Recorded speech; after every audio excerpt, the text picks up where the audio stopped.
Good evening. Thanks for joining us on India Business Hour. I'm Shereen Bhan. The headlines that we're tracking tonight. Crude oil prices surge as OPEC nations announce a surprise production cut. Saudi Arabia calls it a precautionary measure to stabilize the market. The White House says the cuts are not advisable. Analysts expect oil prices to touch $100 a barrel by the end of the year.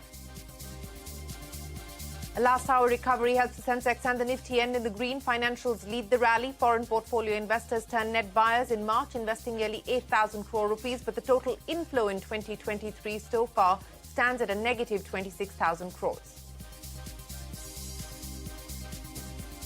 Auto sales in March throw up a mixed bag. India's top car maker Maruti Suzuki sounds a note of caution, warns of red flags that can impact demand. A ray of hope for two-wheelers as domestic sales continue to see double-digit growth.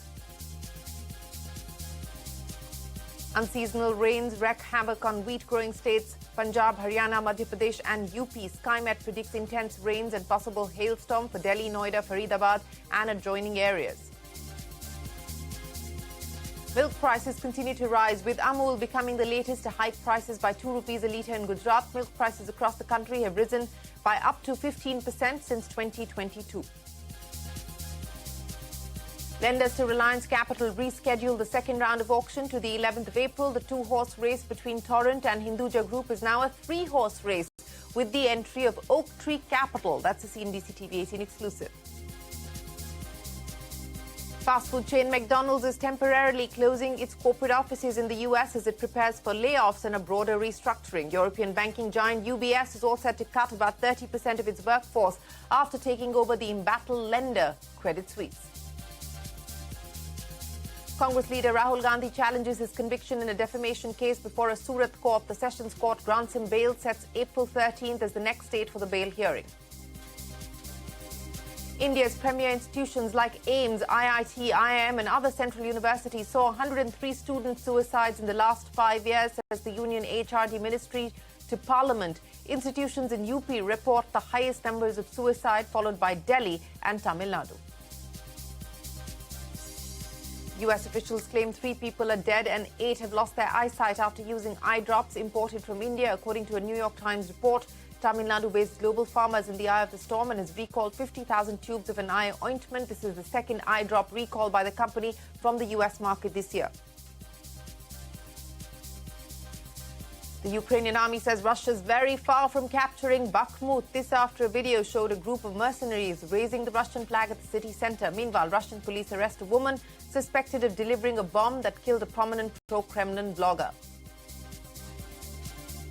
Several customers of SBI complain about tech outages and are unable to access net banking and UPI on the app and the website. SBI says it was facing some network traffic and telecom service providers were facing technical issues. SBI also says online banking services are not down.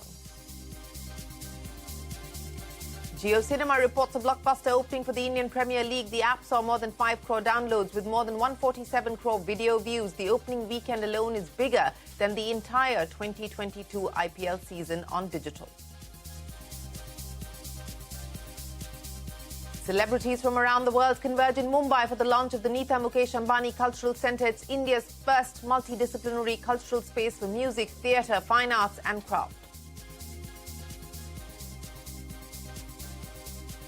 Well, the top story this evening, oil prices surged 8% in early trade. This after OPEC Plus nations announced that they would slash output by more than 1 million barrels per day. Saudi Arabia has said that the surprise move was a precautionary measure targeted at stabilizing the oil market. This comes on the back of Russia's decision to trim oil production by 500,000 barrels a day till the end of the year.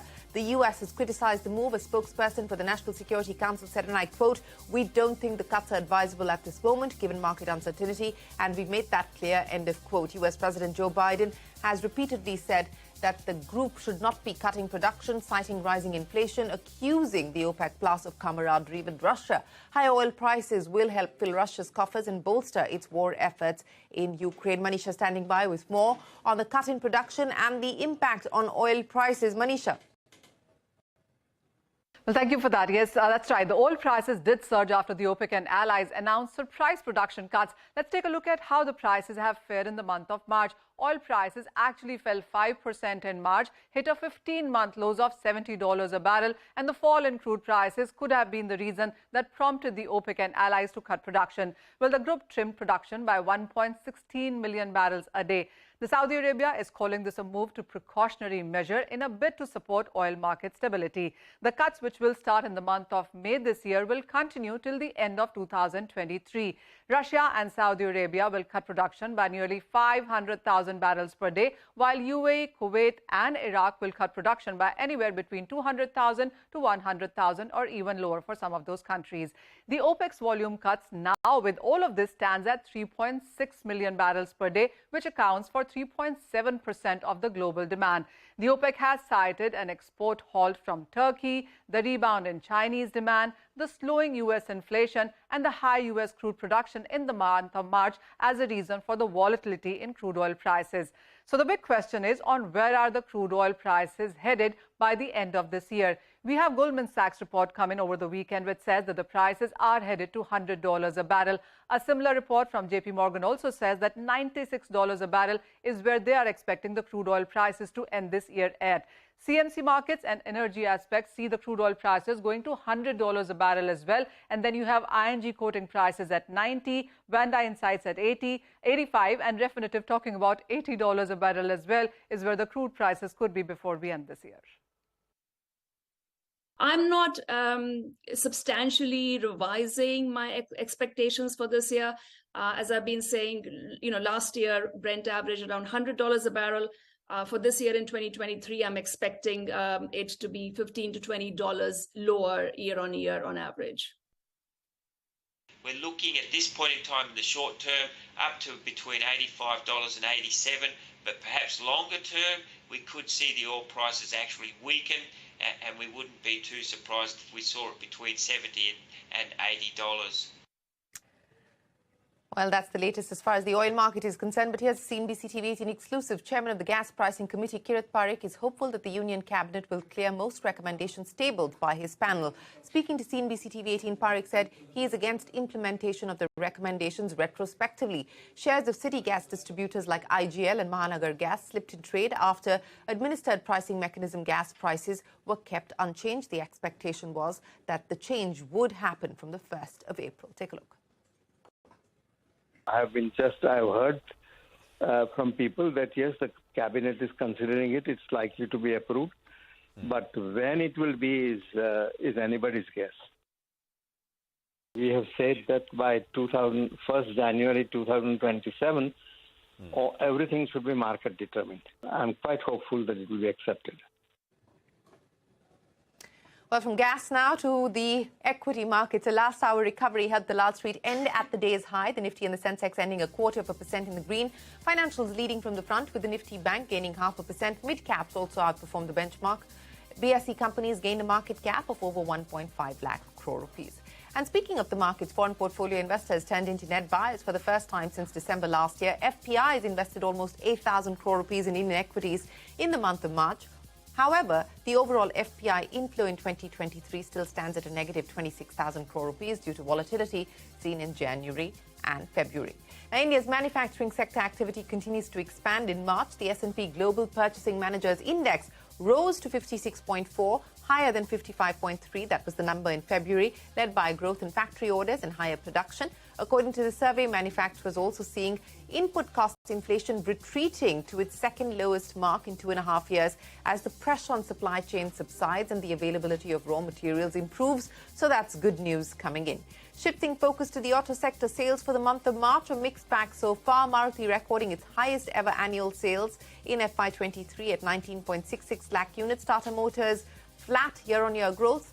Maruti has sounded a note of caution, though, warning of red flags that can impact demand. I think the growth of 20% plus in next year may not be likely. It's unlikely that we are going to see this type of growth. There are some looming red flags which we are now increasingly monitoring because we believe they could have a negative impact on the overall demand next year. That includes first and foremost the overall economy growth itself. The auto industry growth is very, very highly correlated with the per capita GDP growth. Well, that's Maruti. Now, key wheat-growing states like Punjab, Haryana, Madhya Pradesh and UP are reeling from unseasonal rain since the middle of March. According to the Indian Met Department, rainfall has been more than normal since the start of March. The IMD has further predicted a drier month of April than March, sparking concerns of a delay in harvesting of the rabi crop, including wheat. Take a look. The month of pre-monsoon, the March, that has been a very, very unusual, I will say, behaving abnormally. There were some heavy to very heavy rains also. It is unseasonal, untimely, and obviously leading to a lot of damage as far as the crops were concerned. You name a crop, a rabi crop, it is damaged over these parts. Month of April, it is not looking as harsh as it was the second half of March. So watch out for the unseasonal rainfall across states at this point in time. That is hurting farmers. Milk prices continue to rise across the country, with Amul becoming the latest to hike prices by 2 rupees a litre in Gujarat. The company said that the hike is lower than the overall average food inflation. This comes after Amul increases the price of its pouch milk in all other markets in February of 2023. Milk prices across the country have risen by up to 15% since 2022. US officials have claimed that 3 people have died and 8 have lost their eyesight after using eye drops imported from India, as per New York Times report. Chennai-based Global Pharma is in the eye of a storm and has recalled 50,000 tubes of the eye ointment. This is the second recall initiated by the company this year. Analysis by the country's drug regulator, the US FDA, has found unopened tubes to be contaminated with a drug-resistant bacteria that can spread from person to person. On to a CNBC-TV18 exclusive. Lenders to Reliance Capital have rescheduled the second round of auction to the 11th of April. The 2-horse race between Torrent and the Hinduja Group is now a 3-horse race with the entry of Oak Tree Capital. Ritu's here with more. Ritu. That's right. The lenders of Reliance Capital have rescheduled the second round of auctions for the company to April 11th from April 4th earlier. And also in an important twist and relief to lenders as well, it appears that 3 out of the 4 original suitors may now participate in the second round of auctions. Now remember, while Torrent had earlier challenged the process, that matter is still pending in the Supreme Court. But it seems that there's been a softening in stance, and we've been given to understand that now Torrent Investments, Hinduja's IIHL and Oak Tree Capital, all 3 have shown willingness to participate in the bidding. However, the Piramal Cosmea Financial Consortium has not approached the lenders yet and is unlikely to participate. Now, the auction has been rescheduled after bidders requested for tweaks in the RFRP, which is the request for resolution plan, to ensure that the plans were compliant, and they've also sought a guarantee of sorts from lenders that no bids are going to be entertained outside of the auction process, and the highest bidder will be declared the winner to bring a finality to the resolution process.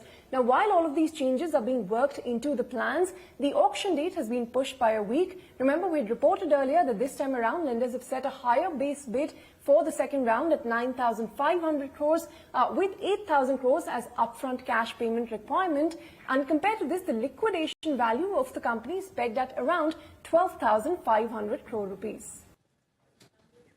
Ritu, many thanks for joining us. Now, several customers of State Bank of India have complained about tech outages and saying that they're unable to access net banking and UPI on the app and the website. SBI says it is facing some network traffic, and telecom service providers are facing technical issues. SBI also added that online banking services are not down. It's a big revenue boost for the government. Direct tax collections for FY23 have exceeded the budget estimates by 2.4 lakh crore rupees, which is almost 17%, while gross direct tax collection stands at 19.6 lakh crore rupees, registering a growth of 20.3%. Net collections have marked a growth of 17.6%. In global business news, fast food giant McDonald's has temporarily shut its offices in the US as it prepares for layoffs. As per reports in an internal email last week, the company reportedly informed its US and international employees to work from home from Monday to Wednesday. The company has also informed its staff to cancel in-person meetings with vendors outside parties at its headquarters. And speaking of layoffs, European banking giant UBS plans to lay off around 30% of its global workforce after completing its takeover of Credit Suisse. A report by Bloomberg cites that the company will lay off nearly 11,000 employees in Switzerland alone and around 36,000 employees globally. This figure is higher than the 9,000 job cuts that Credit Suisse had announced before the UBS acquisition. News publisher The New York Times official Twitter account has lost its verified tick on the social media platform. This after the publisher said it will not pay the site a monthly fee to retain its checkmark. The news organization also added that it was not planning to pay a monthly fee for checkmark status for its institutional Twitter accounts. Twitter had earlier announced that accounts will lose ticks from the 1st of April as it begins to wind down its legacy verified program. The Nita Mukesh Ambani Cultural Centre was inaugurated over the weekend in Mumbai. This multidisciplinary cultural space aims to preserve and promote India's art, culture and heritage through varied art forms. Key celebrities from across the world attended the grand three-day opening gala. Shilpa Ranipeta brings you a special report on everything you need to know about the NMACC. And now, with immense pride and joy, I declare the Nita Mukesh Ambani Cultural Centre open.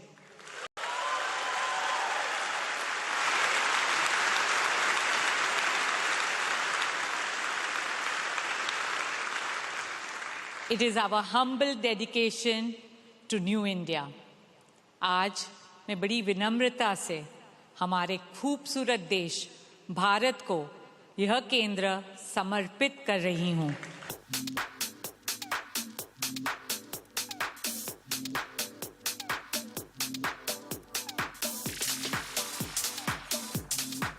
India's biggest ever musical, India in Fashion, an art exhibition featuring over 50 artworks and key personalities from across the world.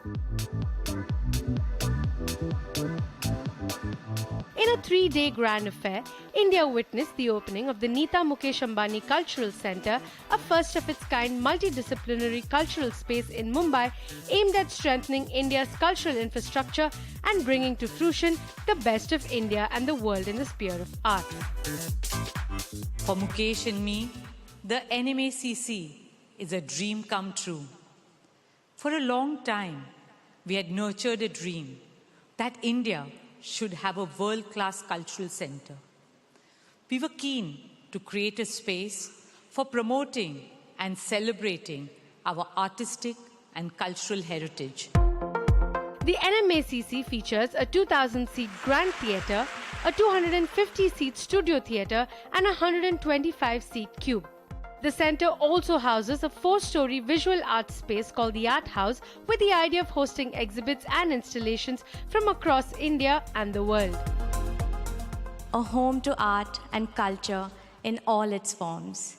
From the visual arts to the performing arts, from musical fountains to musical theatricals, from costume to canvas, from fashion to food, from conventions to celebrations, all under one roof, only at the Nita Mukesh Ambani Cultural Centre. The opening night saw an extravagant musical directed by Firoz Abbas Khan to showcase India's cultural journey through history. In attendance, along with the Ambani family, were Indian and global celebrities including Shah Rukh Khan, Deepika Padukone, Priyanka Chopra and Nick Jonas, among others. The enormity and to celebrate Indian culture. It's the beginning of something really, really special. The Ambani family really has their pulse on Indian culture and the pride of being from the country and, you know, for the global Indians specifically as well. So I feel like this is going to be really special. I was laughing, I was crying. I think you could watch this show 10 times and see something different every time. There's just so much to take in. And also so incredible that you get to learn about Indian history through it. Over 140 pieces of costumes from iconic brands such as Chanel and Dior and Indian designers like Manish Malhotra, Rahul Mishra, Ritu Kumar, Sabyasachi were showcased on the second opening night. The idea is to document India's impact on global fashion, also showcasing key historic pieces dating as far back as the 18th century. So I really feel this is going to be like the hotbed of talent, music, art, theatre, everything. And I just can't wait. I just can't wait to see what else we will witness. And spaces like this really kind of enhance and platform artistry. Anything to do with art and culture helps in every which way possible to just make, India better and brighter. And I think there are so many young people, they need to be influenced by our culture. How Indian fashions and our designs and our textiles have, impacted on a very global platform. And I'm very excited to see that because a lot of designers are going to, showcase their talent here. The 3-day gala concluded with the art house being inaugurated by Kokila-ben Dhirubhai Ambani. The NMACC opens to the public from April 3 with free access for children, students, senior citizens and the differently abled. The idea, Neeta Ambani says, is to make this a space to showcase the best of India to the world and welcome the best of the world to India. In Mumbai, Shilpa Rani Paper. Well, time for us to head into a short break, but coming up next, Jio Cinema reports a blockbuster opening for the Indian Premier League. That and more when we return.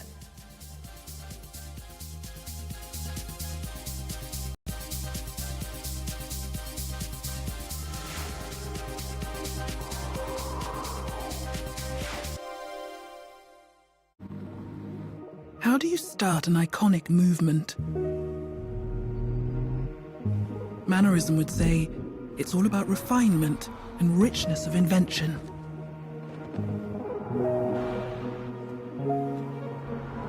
Classicism would say it's all about form and craftsmanship.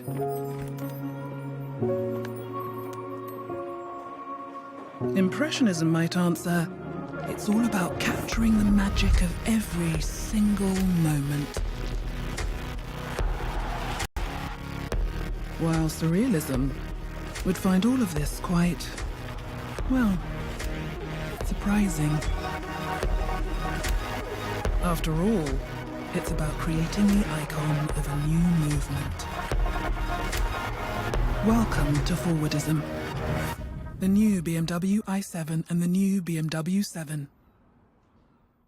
Avalon Technologies Limited, one of the leading fully integrated electronic manufacturing services companies with a focus on high-value, precision-engineered products, now makes an initial public offer of equity shares with a face value of ₹2 each for cash at a premium. The 100% book-built offer being offered in a price band of ₹415 to ₹436 per equity share. Opens 3rd April 2023, closes 6th April 2023. For risk factors and more details, refer to the Red Herring Prospectus.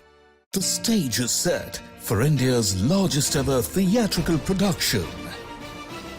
A visual marvel unlike any. Welcome to the home of the arts, artists, and the audience. Neeta Mukesh Ambani Cultural Centre presents the great Indian musical, Civilization to Nation. Book your tickets now. Yes, they're electric.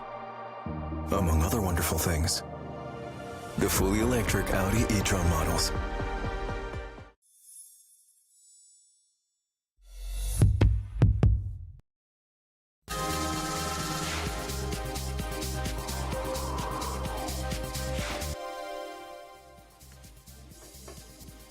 In relief for Congress leader Rahul Gandhi, the Sessions Court in Gujarat, Surat, has granted him bail in the 2019 defamation case and has set 13th of April as the next date for hearing. In his first reaction after that, Rahul Gandhi said, and I quote, "In this fight, truth is my weapon and support," end of quote. Gandhi had filed an appeal against his conviction in the defamation case before the Surat court. He was accompanied by his sister Priyanka Gandhi Vadra, Chief Ministers Ashok Gehlot, Bhupesh Baghel, Sukhwinder Singh Sukhu, along with them party workers and leaders from across the state in support.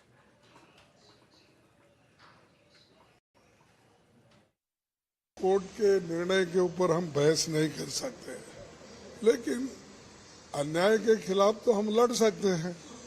तो हम लड़ रहे हैं सरकार के खिलाफ, और सरकार ने जो अदानी के घोटाले में फंसे हैं, वो ये नहीं चाहते कि यहाँ पर जेपीसी बिठाए और जेपीसी की ओर से इसकी तनख्वाह यानी इंक्वायरी हो।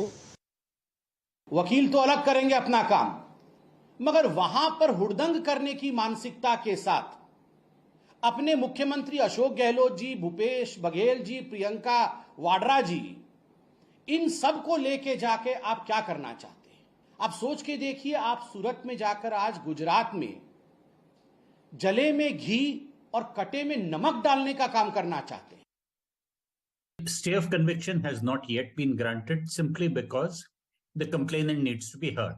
So notice has been issued to him, and that part of the order and the hearing will take place currently on the 13th of April. I don't think judges can be intimidated by whoever happens to come into court or outside court. That doesn't happen.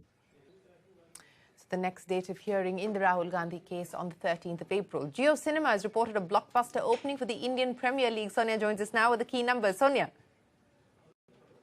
Oh, it was exceptional in terms of the numbers that Jio Cinemas had to report just in the opening weekend. The stats are looking phenomenal. So here goes. It was bigger than IPL 2022 overall on digital last year. So just the opening weekend had better numbers than all of the IPL last year. 147 crore video views is what Jio Cinema got just in the opening weekend. Now, if you look at it per viewer per match, it was an average of 57 minutes that Jio Cinemas clocked in, and this is almost 70% higher than what we saw in 2022. Apart from that, you had over 5 crore app downloads as well that we saw just in the opening weekend on Jio Cinemas, and over 2.5 crore downloads happened on March 31st. When it was the most installed app on a single day. Now, you had some positive commentary come in from the management as well. Viacom 18 Sports CEO Anil Jairaj said that this is a clear evidence of the digital revolution sweeping through the country. Digital is targetable, addressable and interactive, and not just 5 crore new app downloads. There were over 10 crore new viewers in one single opening weekend. Of course, the numbers are going to get better from here, but this is phenomenal in terms of an opening response to Jio Cinemas. Back to you. Sonia, many thanks. And before we wrap, the World Wrestling Entertainment is merging with the Ultimate Fighting Championship in a deal valuing the combined entity at a whopping $21 billion. The agreement will pair two of the biggest sports entertainment brands in the world. WWE features scripted matches and soap opera-like storylines, while UFC showcase authentically brutal mixed martial arts fighting. So a mega deal in the world of sports entertainment. And with that, it is time for us to wrap up this edition of India Business Hour. Thanks so much for watching. Stay tuned. The news continues here on CNBC-TV18.